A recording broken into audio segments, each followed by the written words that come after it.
নবনীরদনিন্দিত কান্তিধারম রসসাগর নাগর ভূপবরং।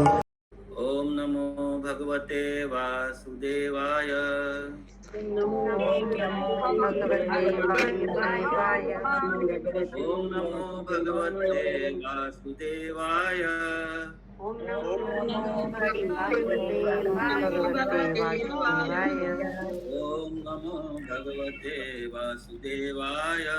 ओम नमो भगवते वासुदेवाय। नारायणं नमस्कृत्यं नरं चैव नरोत्तमं देवीं सरस्वतीं व्यासं ततो जयमुदीरयेत्। नष्टप्रायेषु अभद्रेषु नित्यं भागवत सेवया भगवते उत्तमा श्लोके भक्तिर्भवति नैष्टिकी। कृष्णाय वासुदेवाय देवकी नंदनाय च नन्दगोपकुमाराय गोविन्दाय नमो नमः। मूकं करोति वाचालं पङ्गुं लङ्घायते गिरिं यत्कृपातमहं वन्दे श्रीगुरुदीनतारिणं श्रीचैतन्यईश्वरं परमानन्दमाधवम्। ओम तत्सत्। हरे कृष्ण। 1 मिनट। सभी को धन्यवाद। हरे कृष्ण। श्रीमद् भागवतम स्कंद 5 अध्याय 14 श्लोक संख्या 3 से 8 आज हम लोग श्रवण करेंगे।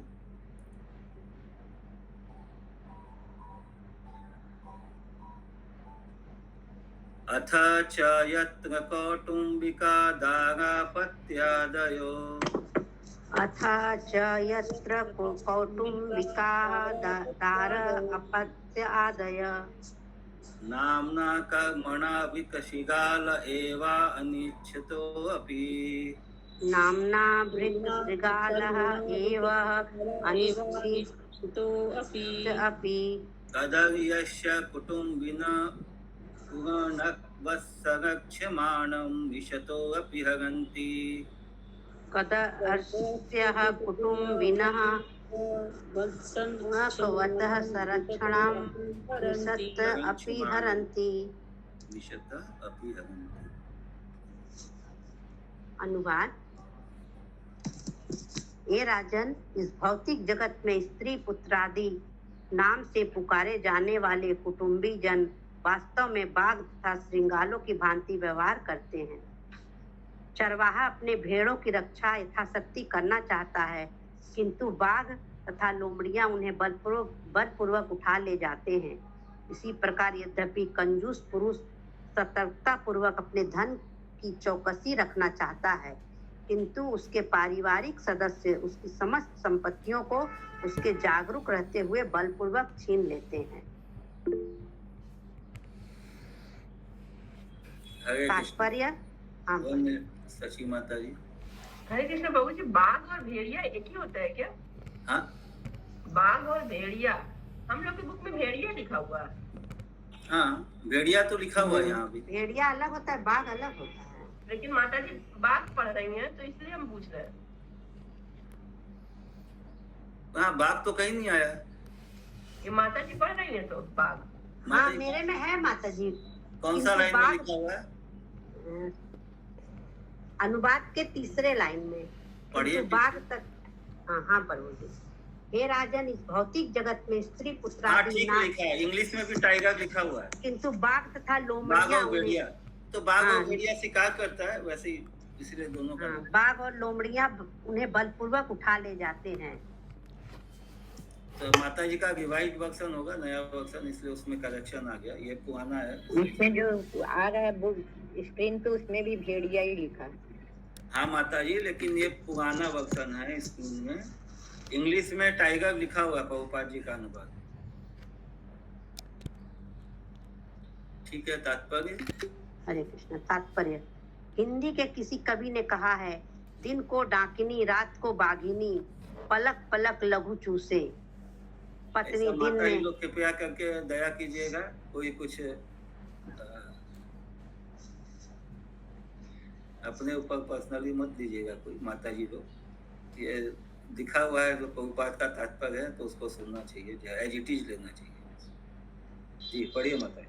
पत्नी दिन में जादूगरनी के तुल्य और रात्रि में बाघिनी की तरह होती है। उसका एकमात्र कार्य होता है दिन रात अपने पति के खून को चूसना।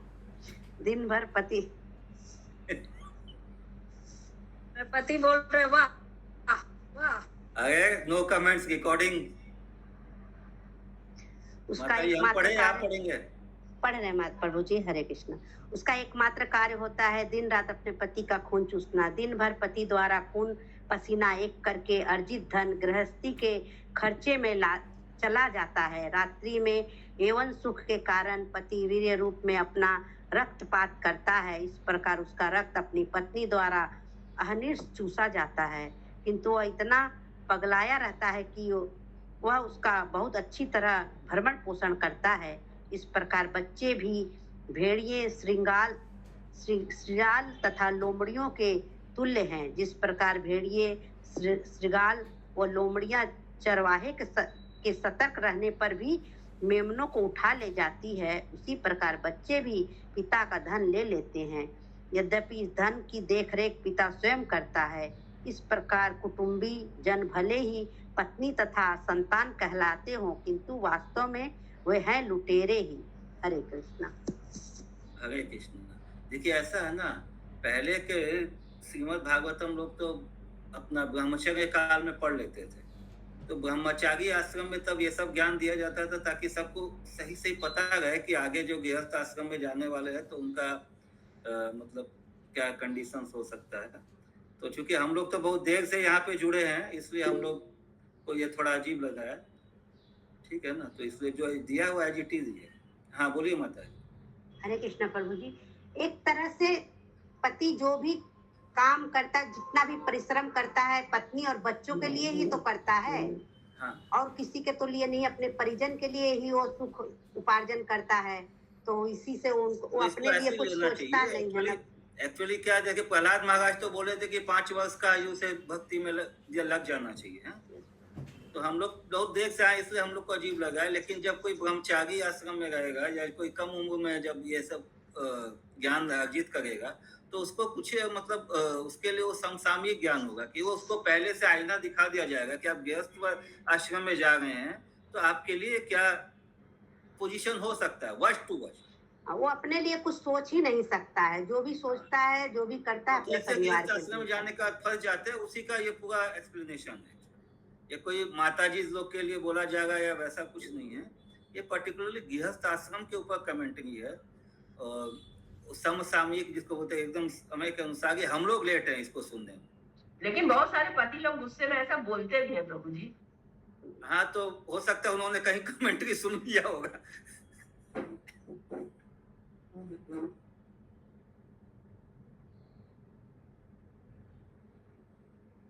या पिछले जन्म का याद आ गया होगा, सुना हो। ठीक है, श्लोक संख्या 4।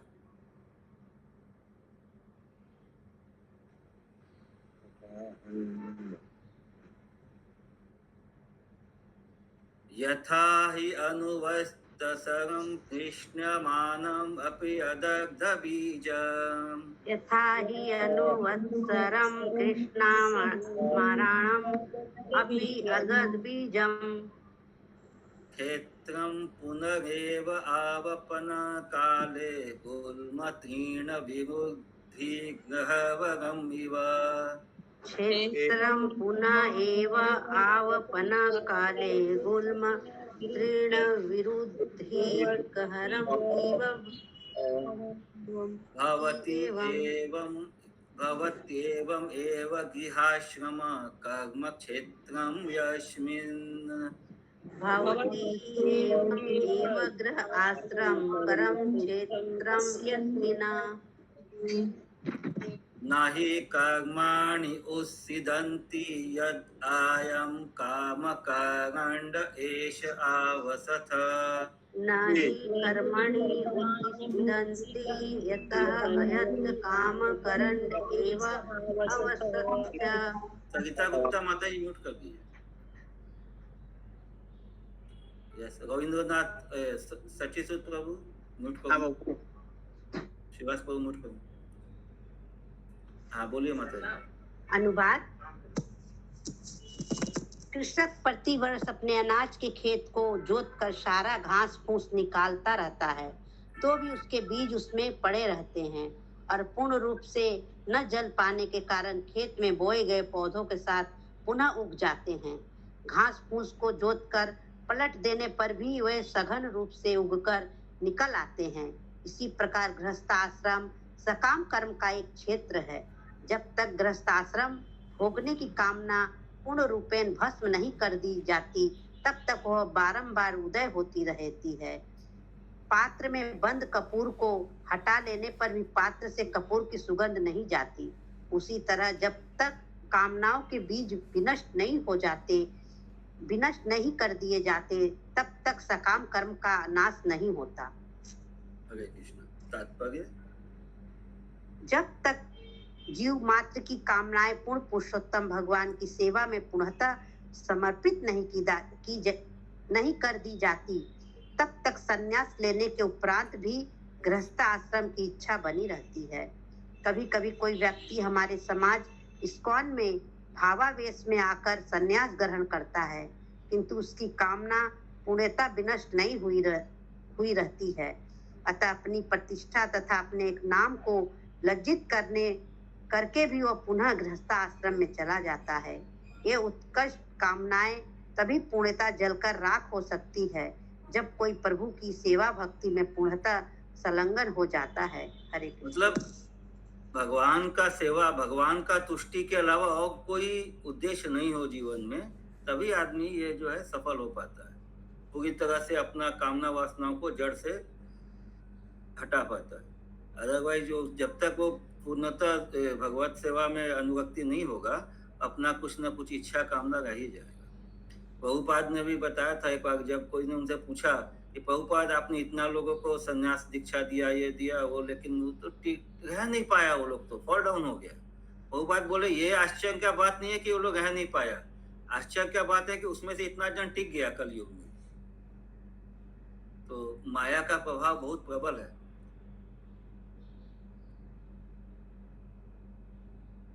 तात्पर्य हो गया सॉरी, श्लोका होगा प्रभु जी। हाँ, श्लोक संख्या 5।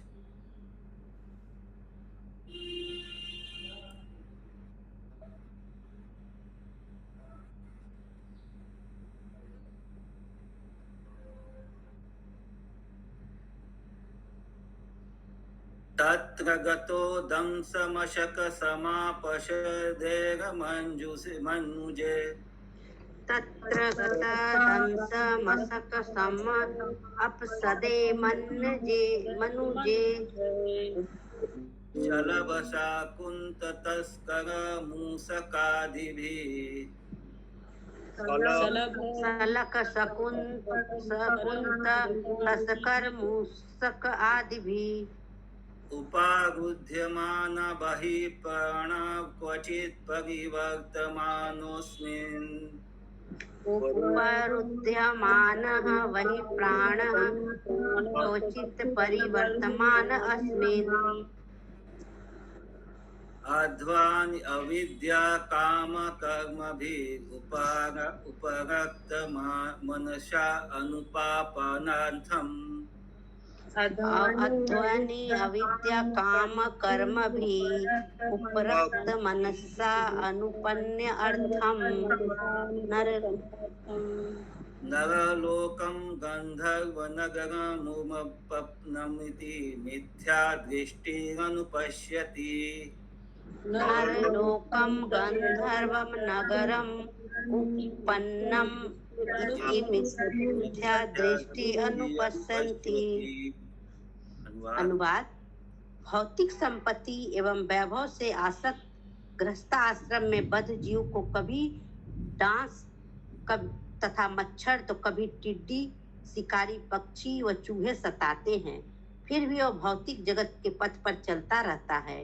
अविद्या के कारण वह लोभी बन जाता है और सकाम कर्म में लग जाता है, क्योंकि उसका मन इन कार्यकलापों में रमा रहता है, इसीलिए उसे यह भौतिक जगत नित्य लगता है। यद्यपि यह गंधर्व नगर हवाई महल की भांति अनित्य है। हरे कृष्ण। हरे कृष्ण। चंदा माता जी। प्रभु जी डांस क्या है? तब डांस इसमें डसने माता वाला जी- कोई कीड़ा मकोड़ा है। अच्छा इसमें लिखा हुआ है अच्छा। Disturb by guide flies, GADFLIES, guide flies क्या होता है? अनुवाद में दंश लिखा हुआ है तो हाँ वही डसने वाला दंश जो का हम्म।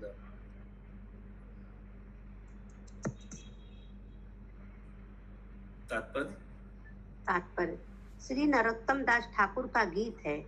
अहंकारे मत होइया निताई पद पासारिया, असत्य रे सत्य करी मानी। अहंकारे मत होइया निताई पद पाशागिया, असत्य रे सत्य करी मानी। भगवान नित्यानंद के चरणाविंदों को विस्मरण करने और सांसारिक धन वैभव के कारण फूले रहने से मनुष्य इस झूठे क्षणिक भौतिक क्या जगत किए को होगी तुम वास्तविक लोग? मान बैठता है। यही माता जी माताजी, म्यूट कीजिए, छंदा हाँ। माता जी, छंदा माता जी म्यूट कीजिए। फिर से पढ़े प्रभु हाँ जी। फिर से पढ़िए। भगवान नित्यानंद के चरण विंदों को विस्मरण करने और सांसारिक धन वैभव के कारण फूले रहने से मनुष्य इस झूठे क्षणिक भौतिक जगत को वास्तविक मान बैठता है। यही भाव रोग है। यह जीवात्मा निरंतर और आनंद पूर्ण है, किंतु दुखी भौतिक अवस्थाओं के बावजूद वह अज्ञानवश इस भौतिक जगत को ही वास्तविक मान बैठता है। हरे कृष्ण। हरे कृष्णा। श्लोक संख्या 6। तत्र च क्वचित् आतपुदक निभान, तत्र च क्वचित् आतप उदक निभान, विषयान् उपधावति पान भोजन, विषयान उपधावति पान भोजन, व्यववायादि व्यसन लोलुप, व्यवहाय आदि व्यसन लोलुप।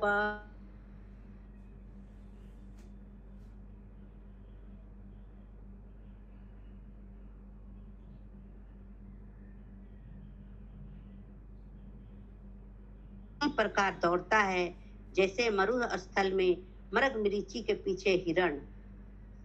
तात्पर्य जगत दो प्रकार के हैं, वैकुंठ आध्यात्मिक जगत और भौतिक जगत। भौतिक जगत मृग मरीचि के तुल्य असत्य है। मरुस्थल में पशु यह सोचता है कि उन्हें जल दिखाई पड़ रहा है, किंतु वह वास्तव में जल नहीं होता। इसी प्रकार जो पशुवृत्ति वाले हैं वह भौतिक जीवन के मरुस्थल के अंदर ही शांति ढूंढने का प्रयास करते हैं। विभिन्न शास्त्रों में यह बराबर कहा गया है कि इस भौतिक जगत में कोई इंद्र सुख नहीं है, और यदि हम सुख के बिना रहना स्वीकार कर ले तो भी हमें ऐसा नहीं करने दिया जाता।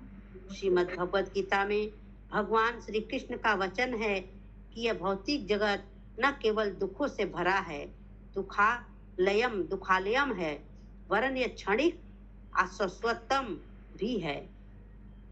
यदि हम यहाँ दुखों के बीच रहना भी चाहें तो भौतिक प्रकृति हमें ऐसा नहीं करने देगी।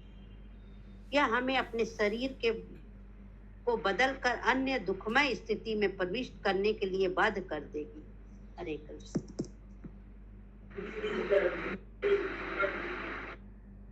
हरे कृष्णा। श्लोक संख्या 7।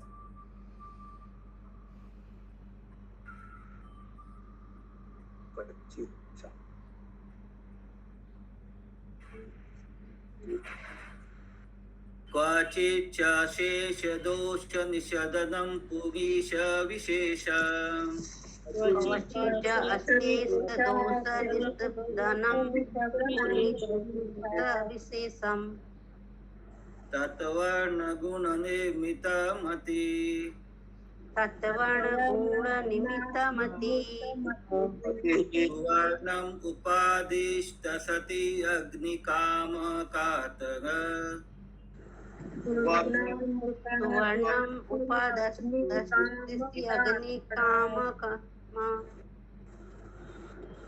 इवोल्मुख पिशाचम, मुख कुशाचम। अनुवाद कभी कभी जीवात्मा स्वर्ण के नाम से पहचाने जाने वाले पीले मल की वांछा करके उसको पाने के लिए दौड़ता है। यह स्वर्ण भौतिक वैभव एवं ईर्ष्या का स्रोत है और इसके कारण जीवात्मा अवैध यौन संबंध, धृत, मांसाहार तथा मादक द्रव्यों के सेवन में तत्पर होने में समर्थ हो जाता है। रजोगुण से अभिभूत व्यक्ति स्वर्ण के रंग से उसी प्रकार आकृष्ट होते हैं जिस प्रकार वन में जाड़े से ठिठुरता मनुष्य दलदल में दिखने वाले प्रकाश को अग्नि समझ बैठता है।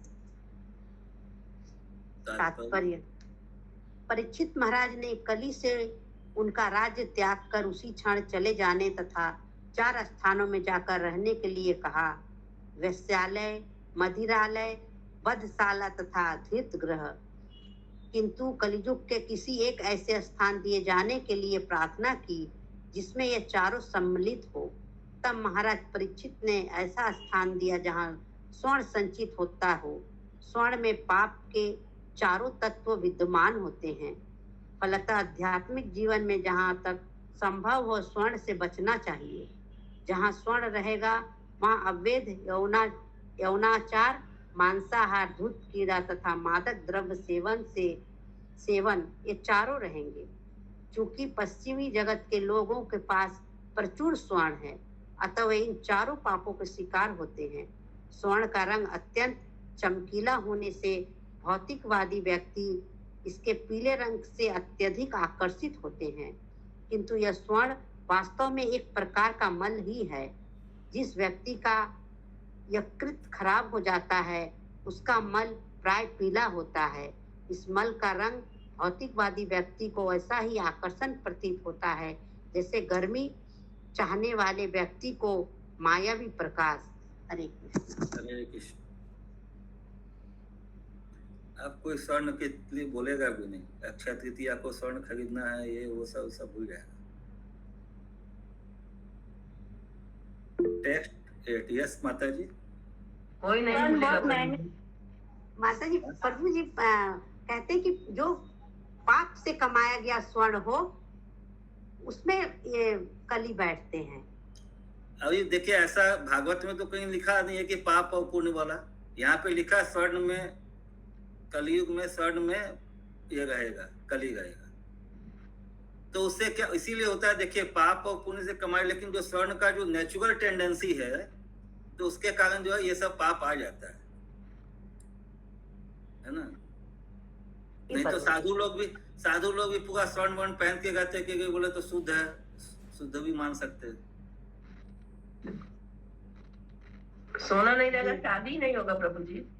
हाँ, सोना नहीं रहेगा तो शादी ही नहीं होगा बच्चा लोग का। अभी पता नहीं, भागवत में कहीं ऐसा नहीं आया कि स्वर्ण नहीं है तो विवाह संस्कार नहीं होता है। लेकिन प्रभु जी शादी में सोना चाहता है। जब बहू को जाएंगे लेने ना तो मंडप में लोग सोना ही देखते हैं कि क्या क्या आया है। माता जी, आप लोग अभी शुरुआत चालू कीजिए, न देना न लेना। प्रभु संग्रह करने को मना किया गया है सिर्फ यहाँ। हाँ प्रभु जी, और संग्रह करने का नहीं, सोने में आसक्ति रखने से मना किया गया है। यदि आप सोने में आसक्ति रखते हैं तो गलत है। और यहाँ ऐसे क्यों लिखा हुआ सबसे नीचे लाइन में, इस मल का रंग संसारी प्राणी को वैसे ही आकर्षक लगता है जैसे गर्मी चाहने वाले व्यक्ति को मायावी प्रकाश। कोई ठंड में ठिठुगा है, उसको दूर से लाइट हल्का सा दिखेगा तो लगेगा कि हाँ उससे हमको कुछ आशा रहता है कि भाई उससे प्रकाश से कुछ गर्मी मिलेगा। तो एक्चुअल में उसको कुछ मिलना नहीं है उससे, लेकिन उसको एक तो बस आशा बन जाता है। मतलब मायावी प्रकाश है वो, एक्चुअल प्रकाश नहीं है। तो वैसे ही जो स्वर्ण में जो आकर्षण है वो वैसे ही है। हाँ बोलिए मोहिनी माता। हाँ प्रभु जी, कुछ चीजों को शुद्ध बताया गया है, जैसे कि स्वर्ण, गंगा जल, दूध, घी, गोबर, गाय का गोबर, गाय का घी, ये सब को शुद्ध। कभी स्वर्ण शुद्ध है। स्वर्ण के प्रति आकर्षण जो है ना जी प्रभु, स्वर्ण के प्रति आकर्षण, उसके प्रति जो क्या बोलते हैं उसका अट्रैक्शन, वो नहीं होना चाहिए। आसक्ति नहीं होना चाहिए। यहाँ पे क्या बोल रहा है कि स्वर्ण का जो पीलापन है उससे आकर्षित होते हैं लोग। यस, उसके कारण फिर आगे कितना तरह का उसके लिए कर्म कांड करते हैं, उल्टा पुल्टा काम करते हैं, और उसके रहते हुए भी काम करते हैं, उसके लिए भी उल्टा काम करते हैं, जमा करने के लिए भी, और ज्यादा हो जाता है तो उसको खर्चा उल्टा पुल्टा में करते हैं।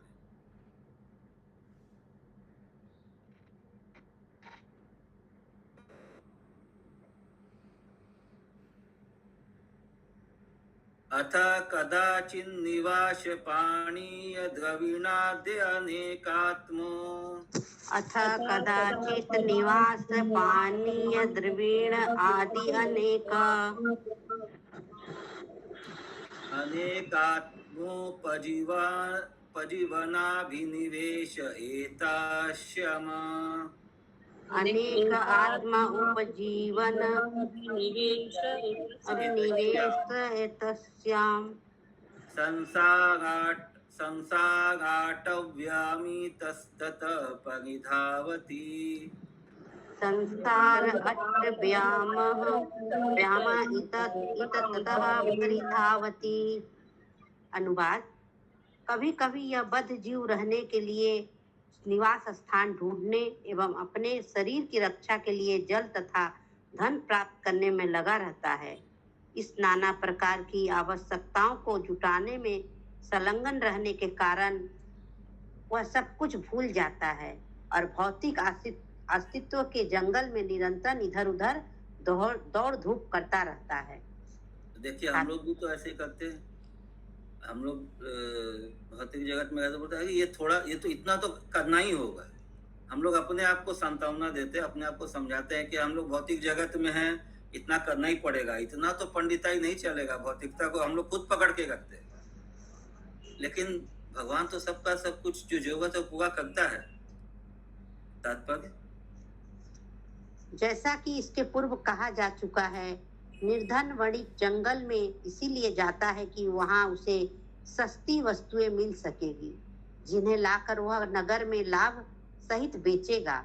किंतु वह अपने शरीर तथा आत्मा को तुष्ट रखने में इतना लीन हो जाता है कि उसे भगवान श्री कृष्ण से अपने मूल संबंध का स्मरण ही नहीं रह जाता और वह मात्र शारीरिक सुख सुविधाओं की खोज करता है। इस प्रकार जीवात्मा की एकमात्र व्यस्तता भौतिक क्रियाकलापों में रहती है। जीवन के उद्देश्य को न जानते हुए भौतिकवादी व्यक्ति भौतिक जगत में जीवन की आवश्यकताओं की खोज में संघर्ष करते हुए निरंतर दौड़ता रहता है। प्रचुर आवश्यक वस्तुएं प्राप्त कर लेने पर भी जीवन के उद्देश्यों को न समझने के कारण वह कृत्रिम आवश्यकताओं का आविष्कार कर लेता है और अधिकाधिक उलझता जाता है। वह ऐसी मानसिक स्थिति उत्पन्न कर देता है कि जिसमें उसे अधिकाधिक सुविधाओं की जरूरत रहती है। भौतिकवादी को प्रकृति के रीति का मर्म ज्ञात नहीं होता, जैसा कि श्रीमद् भागवत गीता 3.27 में पुष्टि की गई है। प्रकृते क्रियमाणानि गुणे कर्माणि सर्वशः अहंकारम मूढ़ आत्मा करता मन्यते। संपूर्ण कर्म वास्तव में भौतिक प्रकृति के 3 गुणों द्वारा संपादित होते हैं, परंतु गुणों से मोहित जीवात्मा अपने आप को इनका कर्ता मान बैठता है। कामेच्छा के कारण जीवात्मा अपने मन में यह धारणा बना लेता है कि इसका भोग करना चाहिए। इस प्रकार वो फंसकर विविध देहों में प्रवेश करता है और कष्ट पाता है। हरे कृष्ण। हरे कृष्ण।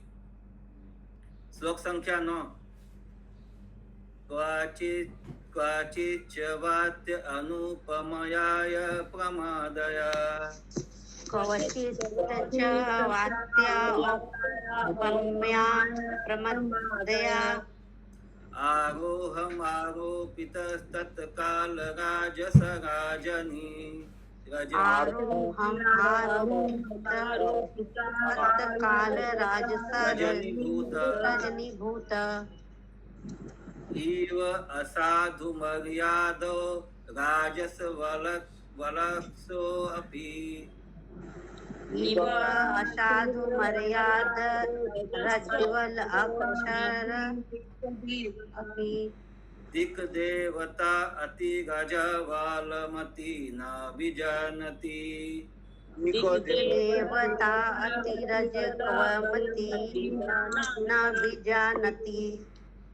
अनुवाद: कभी कभी यह बद्ध आत्मा धूल के बवंडर के अंधे के समान उस स्त्री की सुंदरता को देखता है जिसे प्रमदा कहा जाता है। इस प्रकार से अंधा होकर वह सुंदर स्त्री की गोद में जा बैठता है। उस समय उसके विवेक पर भोगेच्छा विजय पाती है। इस प्रकार वह वासना से प्राय अंधा हो जाता है और काम जीवन के समस्त नियमों का उल्लंघन करने लगता है। उसे यह ज्ञान ही नहीं रह जाता कि उसके इस उल्लंघन को अनेक देवता देख रहे हैं। इस प्रकार वह भवितव्य दंड को देखे बिना अर्धरात्रि में अवैध युक्त सुख यौन सुख का आनंद लेता है। तात्पर्य: श्रीमद् भगवद गीता 7.11 में कहा गया है, धर्मा विरुद्धो भूतेषु कामो अस्मिन् भरत सर्व। यौनाचार की अनुमति केवल संतान उत्पन्न करने के लिए दी जाती है, विषय सुख के लिए नहीं। वंश समाज तथा विश्व के कल्याण हेतु उत्तम संतान उत्पन्न करने के लिए ही स्त्री प्रसंग किया जा सकता है, अन्यथा वह धार्मिक जीवन की विधि विधानों के विपरीत है। भौतिकवादी मनुष्य को विश्वास नहीं होता है कि प्रकृति में प्रत्येक वस्तु नियंत्रित है और वह यह नहीं समझ पाता कि यदि वह कोई त्रुटि करता है तो विविध देवता उसके साक्षी स्वरूप रहते हैं। व्यक्ति अवैध यौनाचार का आनंद लेता है और कामांध होने के कारण वह सोचता है कि उसे कोई देख नहीं रहा, किंतु पूर्ण पुरुषोत्तम भगवान के दूत इसे अच्छी तरह देखते रहते हैं। फलस्वरूप वह व्यक्ति अनेक प्रकार से दंडित होता है। आजकल इस कलयुग में अवैध यौन संपर्क के कारण अनेक गर्भ रह जाते हैं और कभी कभी तो गर्भपात भी कराए जाते हैं। इस पापमय कर्मों के साक्षी है पूर्ण पुरुषोत्तम भगवान के दूत। जो पुरुष तथा स्त्री ऐसी स्थिति उत्पन्न करते हैं उन्हें भविष्य में भौतिक प्रकृति के कठोर से कठोर नियमों के अनुसार दंडित किया जाता है। दैवी होसा गुणमयी मम्माया दूरतया। अवैध कामाचार कभी भी क्षमा नहीं किया जा सकता है। वे जो इस कुकृत में लिप्त रहते हैं उन्हें जन्म जन्मांतर दंडित किया जाता है। श्रीमद् भगवद गीता 16.20 में इसकी पुष्टि हुई है। आसुरीं योनिमापन्ना मूढ़ा जन्मनि जन्मनि मामप्राप्येव कौन्तेय ततो यान्ति अधमां गतिम्। हे अर्जुन, जन्म जन्म आसुरी योनि को प्राप्त होकर वे मूढ़ मुझको कभी प्राप्त नहीं होते और फिर वे सर्वाधिक अधम अस्तित्व में जा गिरते हैं। पूर्ण पुरुषोत्तम भगवान किसी को भी भौतिक प्रकृति के नियमों के विरुद्ध कर्म करने की अनुमति नहीं देते। फलतः अवैध कामाचार जन्म जन्मांतर दंडित होता है। अवैध यौनाचार से गर्भाधान होता है और इस अवांछित गर्भाधानों के फल स्वरूप गर्भपात कराया जाता है। जो इस पापों से संबंधित होते हैं उन्हें अगले जन्म में भी इसी प्रकार दंडित किया जाता है। इस प्रकार वे मनुष्य भी अगले जन्म में अपनी माता के गर्भ में प्रविष्ट होते हैं और उसी प्रकार से वध कर दिए जाते हैं। कृष्ण भावना अमृत के दिव्य पद पर रहकर इन सब बातों से बचा जा सकता है। इस प्रकार मनुष्य पापमय कर्म नहीं करता। कामों की इच्छाओं के कारण अवैध कामाचार सबसे बड़ा पाप है। जब कोई रजुगुण से युक्त होता है तो उसे जन्म जन्मांतर दुख भोगना पड़ता है। हरे कृष्ण। हरे कृष्ण। श्रीमद् भागवतम महापुराण की जय। जय जय प्रभुपाद की जय। जय समस्त भक्तवृंद की जय। जय।